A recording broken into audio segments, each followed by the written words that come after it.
여러분 하나님 나라 상상해 보신 적 있나요? 여러분이 생각하시는 하나님 나라는 어떤 모습일 거란 기대가 있으십니까? 신혼여행지로 많은 사람들에게, 특히 한국인들에게 사랑을 받았던 푸켓이나 발리와 같이 아름다운 풍경이 있는 곳일까요? 그랜드 캐년 같은 웅장하고 신비로운 곳일까요? 아니면 디즈니랜드 같이 세계의 다양한 인종과 수많은 사람들이 함께 모여 즐거움을 나눌 수 있는 곳일까요? 우리가 이 땅에 살아가면서 하나님 나라를 가장 잘 보여줄 수 있는 곳이 있다면 사실 다른 어떤 것이 아니라 바로 이 땅의 교회라고 저는 믿습니다. 근데 이 땅의 교회 현실은 우리가 기대하는 것만큼 아름답지 않게 보일지도 모르겠습니다. 작년에 기독교 윤리 실천위원회에서 기독교 윤리에 대한 세상의 평가, 사회적 평가를 알아보기 위해서 일반 국민 1000명을 대상으로 설문조사한 것을 발표했습니다. 사람들에게 한국 교회를 종합적으로 볼 때 얼마나 신뢰하십니까? 라는 이런 질문을 물었는데 그 결과는 참담하게도 매우와 약간을 포함한 신뢰한다라는 대답이 31.8%인 반면 별로와 전혀 신뢰하지 않는다라는 사람들이 63.9%나 되었다고 합니다. 특히 종교별로 개신교인들은 한국 교회에 대해서 그나마 75.5%가 높은 신뢰도를 보였지만 타 종교인들과 무종교인들에게는 신뢰보다 불신이 매우 높게 나타났습니다.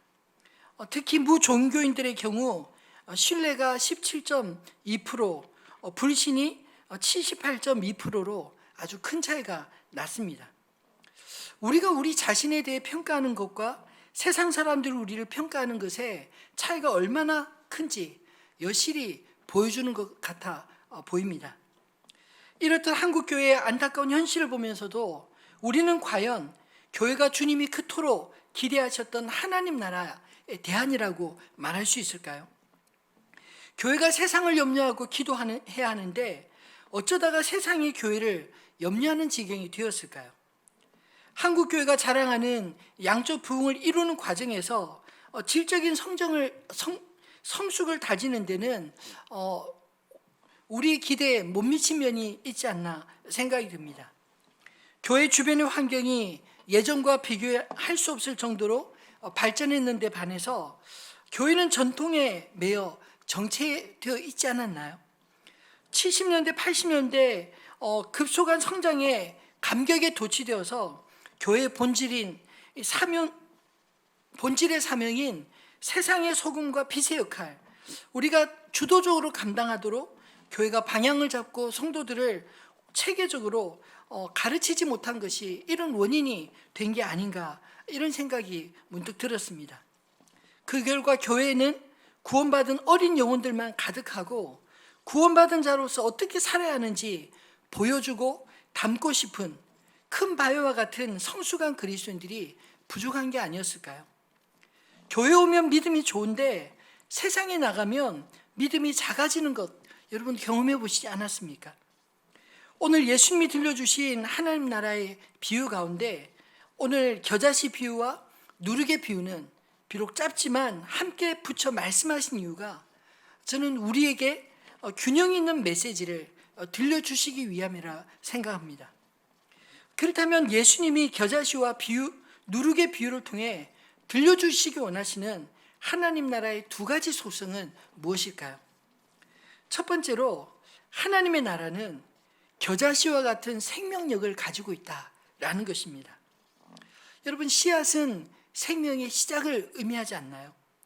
그 중에서도 겨자씨는 보통 가장 작은 것의 상징으로 널리 사용되어 왔습니다. 조그마한 겨자씨를 보면서 사람들은 특별히 관심을 갖지 않습니다. 너무 작아서 잘 보이지도 않고 마치 0.5mm짜리 볼펜으로 이 점을 찍은 정도의 그만한 사이즈이기 때문에 사람들의 관심, 눈에 잘 보이지 않을지 모릅니다. 특별히 겨자나무는 이 갈릴리 호수 주변에 흔히 볼 수 있는 마치 잡초와 같은 식물이었다고 합니다. 아마도 당시에 이 말씀을 들었던 사람들은 어떤 생각을 했을까요? 갈릴리 사람들은 로마의 압제와 예루살렘 변방의 비주류로 늘 이방의 갈릴리라고 멸시를 받으면서 이 잡초처럼 눌려있지 않았을까요? 근데 예수님은 그 흔하디 흔한 겨자씨 하나를 정성껏 자기 밭에 심어 큰 나무로 자라는 비유를 들어 특별히 하나님 나라를 그렇게 설명하고 있습니다. 하나님 나라의 백성들은 마치 이런 잡초 같은 자들로부터 시작이 되었다라는 것입니다. 실제로 예수님의 12 제자조차 평범한 이 겨자씨와 같은 존재가 아니었을까요? 그러나 예수님은 자신을 따르는 제자들을 수많은 새들이 깃드는 인류의 역사의 거목으로 자라게 하시겠다, 그렇게 말씀하지 않았을까요? 겨자씨에 대해 예수님이 드신 비유는 여기에만 있지 않았습니다. 마태복음 17장 20절에 우리가 익히 들어온 또 하나의 비유가 있습니다. 한번 같이 읽어볼까요? 이르시되 너희 믿음이 작은 까닭이라 진실로 너에게 이르노니 만일 너에게 믿음이 겨자씨 한 알만큼만 있어도 이 산을 명하여 여기서 저기로 옮겨지라 하면 옮겨질 것이요 또 너희가 못할 것이 없으리라. 이 비유 속에서도 예수님은 겨자씨를 가장 작은 것을 나타내는 상징으로 사용하셨습니다. 근데 놀라운 것은 우리에게 겨자씨 한 알만한 믿음이 있어도 산을 옮기게 될 것이다, 이렇게 말씀하신 데 있습니다. 여러분 한번 해보시기 바랍니다. 집에 가면서 산을 보고 한번 바다로 옮겨져라 해보십시오. 산이 옮겨지겠는지. 우리는 이 엄청난 과장을 어떻게 해석해야 마땅할까요? 절대로 믿을 수 없는 말씀을 예수님께서 하셨을까요? 이 말씀은 겨자씨의 자금과 함께 겨자씨 안에 감추어져 있는 잠재적인 생명력을 말씀하고자 했던 게 아니겠습니까? 베드로전서 1장 23절 말씀을 보면 너희가 거듭난 것은 썩어질 씨로 된 것이 아니요 썩지 아니할 씨로 된 것이니 살아있고 항상 있는 하나님의 말씀으로 되었느니라 말씀하고 있습니다. 하나님 나라 복음, 예수님이 전하신 복음은 지극히 작아 보이지만 그것이 도대체 사람들에게 무슨 영향력을 미칠까 생각될지 모르지만 마치 베드로 사도가 말씀하고 있는 것처럼 썩지 아니할 시 곧 살아있고 항상 있는 하나님의 의지가 담긴 그 말씀인 줄 믿으시기 바랍니다. 여러분, 다이아몬드는 아무리 강하고 또 비싼 보석이지만 겨자씨처럼 심어서 또 다른 다이아몬드를 만들어낼 수는 없습니다. 그러나 우리에게 믿음이 있다면 이 겨자씨는 비록 흔하고 하찮아 보여도 그 안에 하나님이 심겨두신 무한한 열매를 잉태할 놀라운 미래가 숨겨져 있는 것을 우리가 볼 수 있지 않을까요? 우리 안에 이런 하나님이 심겨두신 생명력 있는 믿음, 하나님을 절대적으로 신뢰하는 믿음만 있다면 우리가 산을 옮기는 것이 아니라 하나님께서 산이라도 옮겨주시겠다는 이 약속의 말씀을 믿으시기 바랍니다. 우리의 경험으로는 산을 옮기는 것이 상상이 안 되는 불가능한 일일지 모르지만 온 우주와 만물을 창조하신 하나님께는 기적이 아니라 그분의 전능하신 능력 아닐까요? 이 겨자씨의 비유는 하나님의 아들이신 예수님이 이 땅에 친히 오셔서 세우실 하나님의 나라는 반드시 이 땅에서 성장하고 번성할 것을 비유로 말씀하신 것입니다. 이 비유처럼 예수님이 친히 이 땅의 첫 번째 겨자씨로 심겨주셨습니다.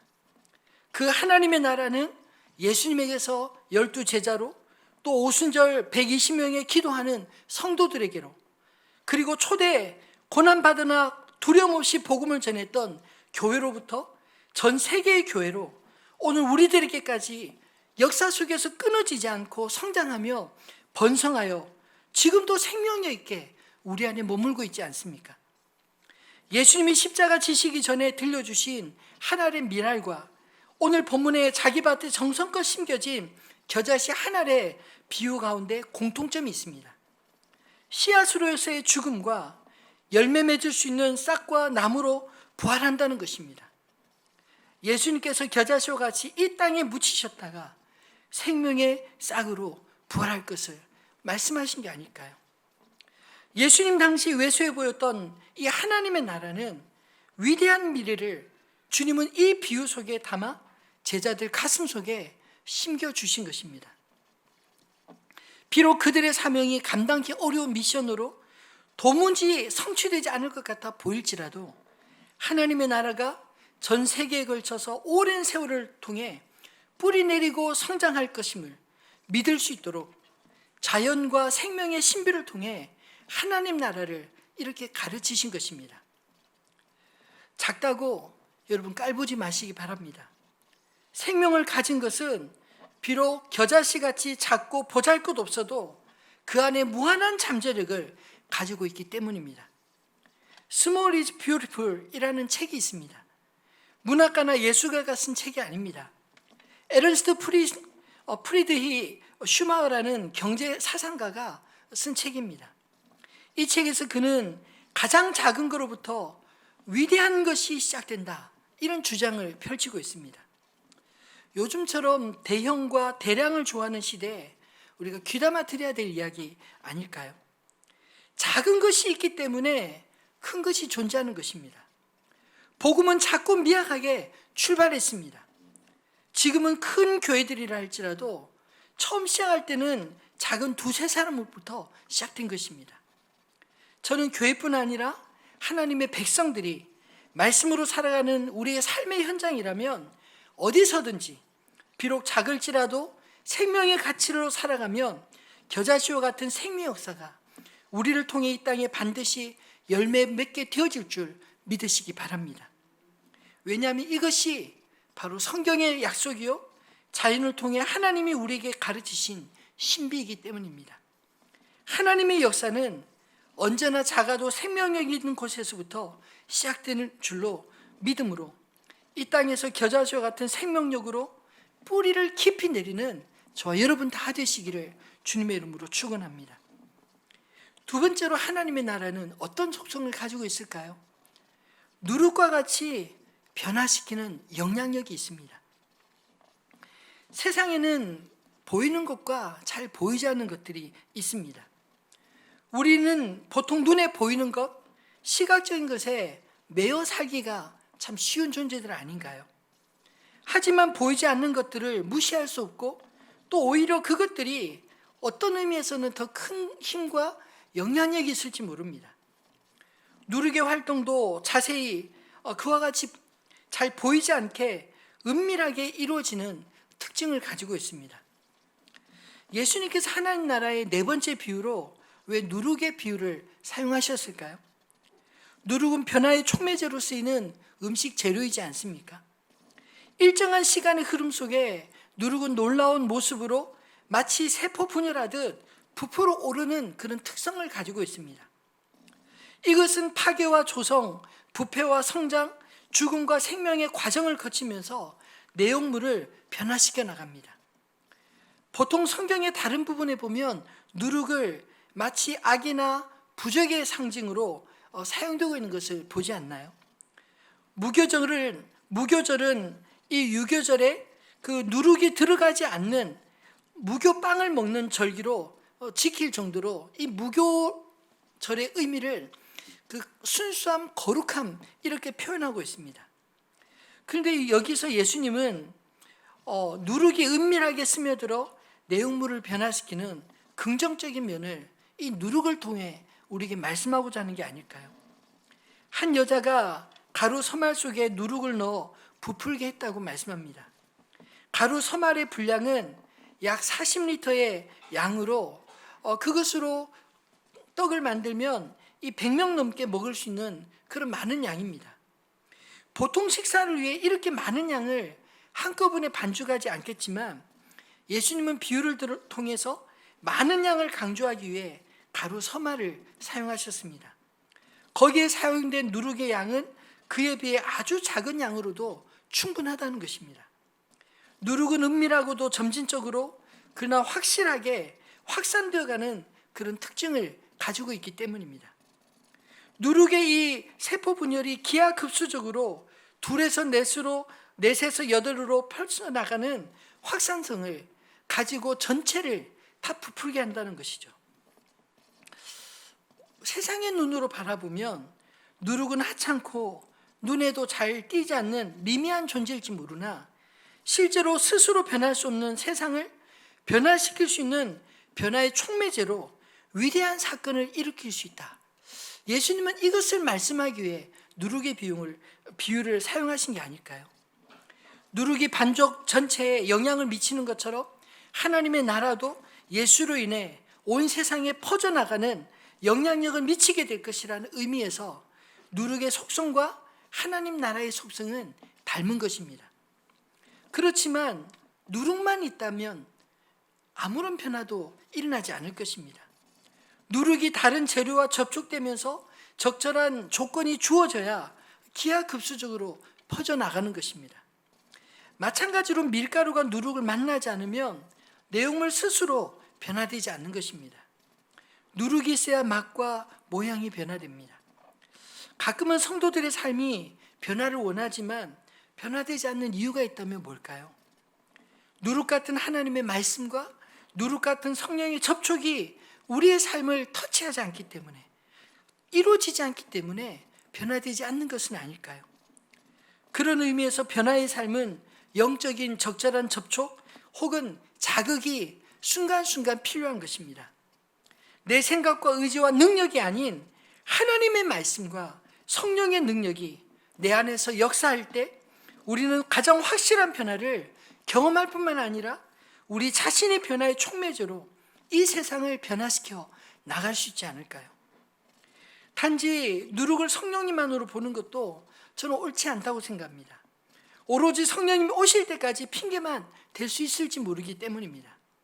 아니, 더 정직하게 말한다면 성령님이 말씀 안에서 일하도록 나를 맡기지 않는 게으름이 이유가 돼서는 결코 안 된다는 것이죠.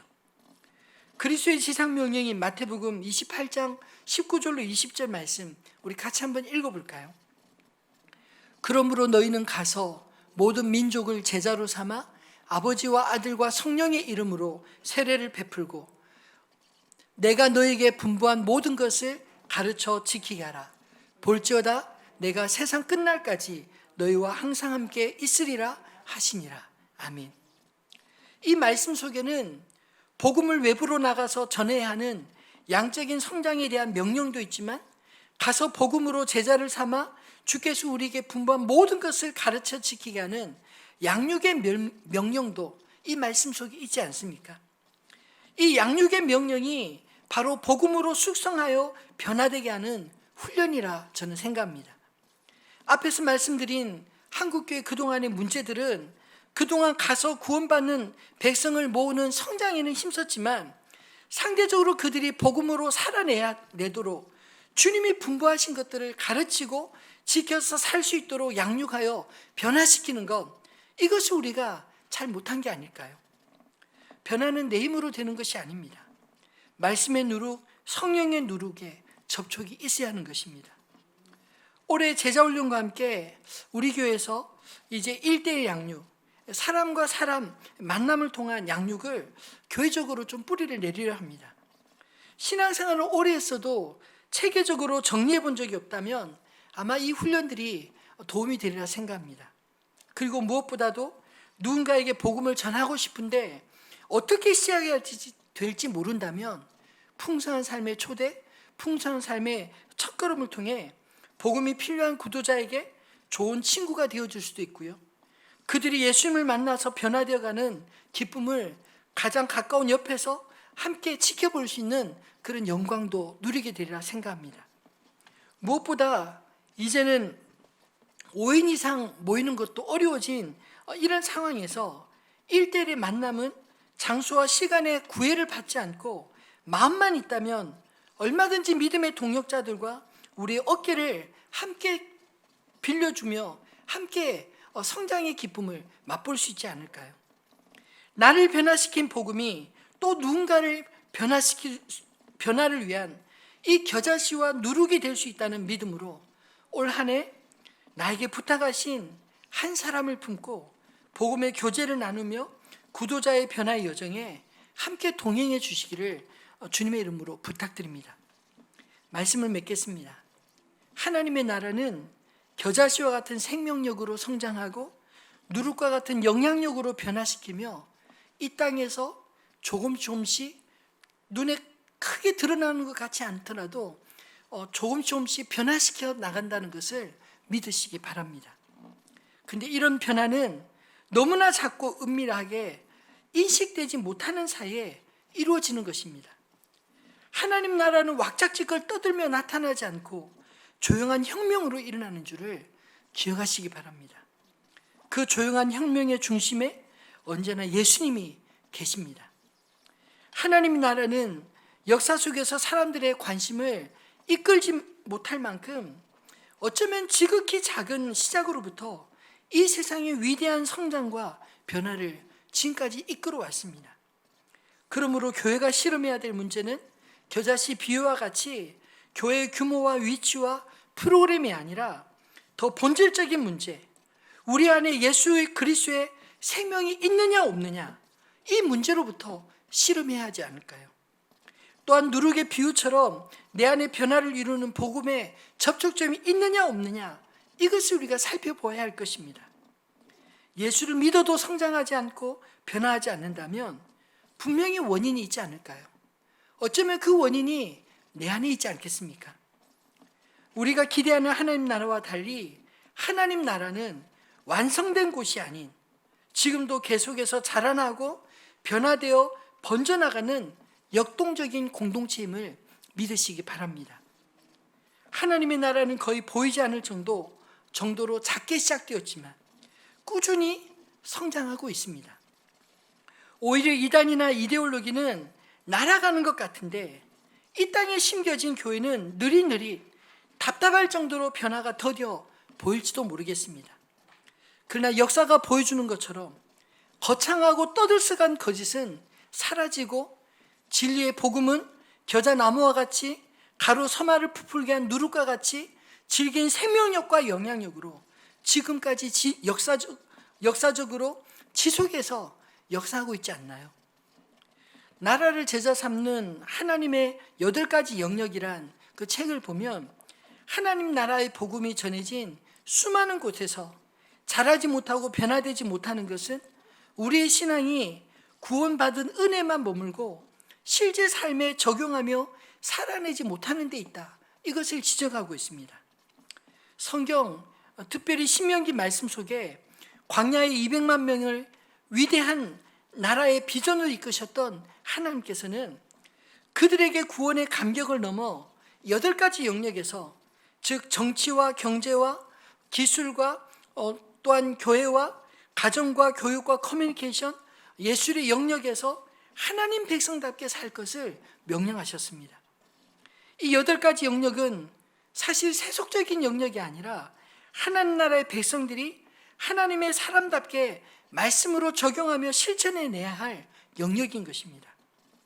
우리가 교회 성장을 자랑하고 삶의 영역에서 복음으로 영향 있게 살아 변화시켜내는 법을 배우지 못하는 동안 세상은 교회가 많아져도 여전히 어둡고 음침한 사망의 골짜기가 되어버린 것은 아닐까요? 역사가 외를 두런트는 문명의 이야기에서 우리의 신앙의 선배들을 이렇게 묘사하고 있습니다. 소수의 그리스도인들이 보여준 모습보다 더 위대한 드라마는 인류의 역사상 없었다. 즉위하는 황제들마다 쉼없이 그들을 조롱하고 핍박했으나 그들은 불굴의 의지로 시련을 감내했으며 소리 없이 그 주변의 사람들을 변화시켜 나갔다. 원수들은 혼란을 야기했으나 그들은 질서를 유지했고 쇠로 된 검 앞에서는 말씀의 검으로 싸웠으며 잔악성에는 소망으로 대항하였다. 그리고는 마침내 역사상 가장 강력한 나라를 쓰러뜨렸다. 가이사와 그리스도가 경기장에서 만나 결국 그리스도가 승리한 것이다, 이렇게 묘사하고 있는 것입니다. 지난 20세기에도 기독교는 공산주의자들에 의해 엄청난 박해를 받았습니다.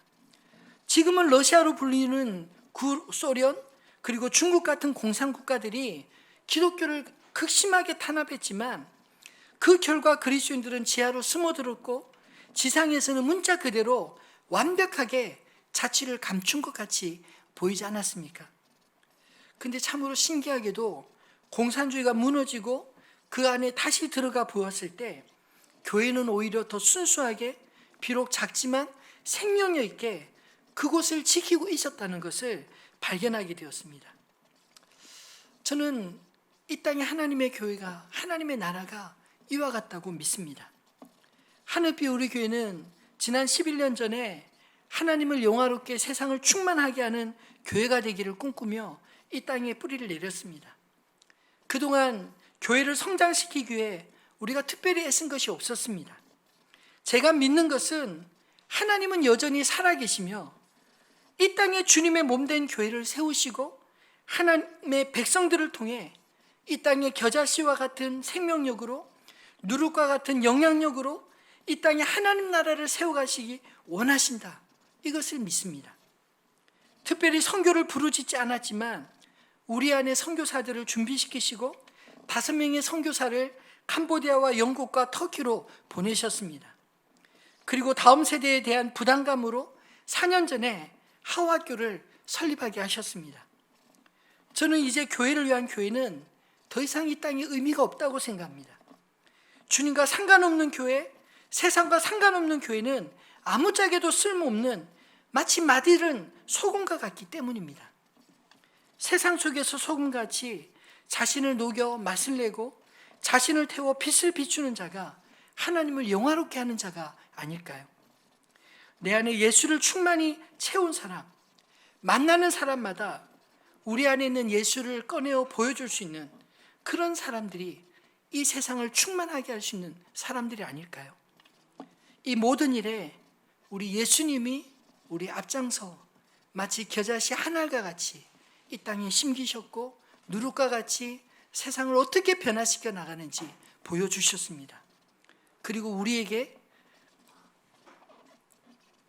자기를 따르라고 명령하셨습니다. 오늘 이 주님의 부르심에 저와 여러분이 함께 응답하기를 소원합니다. 그리고 이 말씀을 믿음으로 우리의 삶에 진정한 겨자씨와 같은 능력이, 생명력이, 그리고 누룩과 같은 영향력이 이 땅 가운데 하나님의 거룩한 나라로 드러날 수 있도록 우리 함께 기도해야 하지 않을까요? 오늘 이 시간이 말씀을 품고 우리들의 찬양 327장 물이 바다를 덮음과 같이 함께 가사를 묵상하며 함께 찬양하기 원합니다.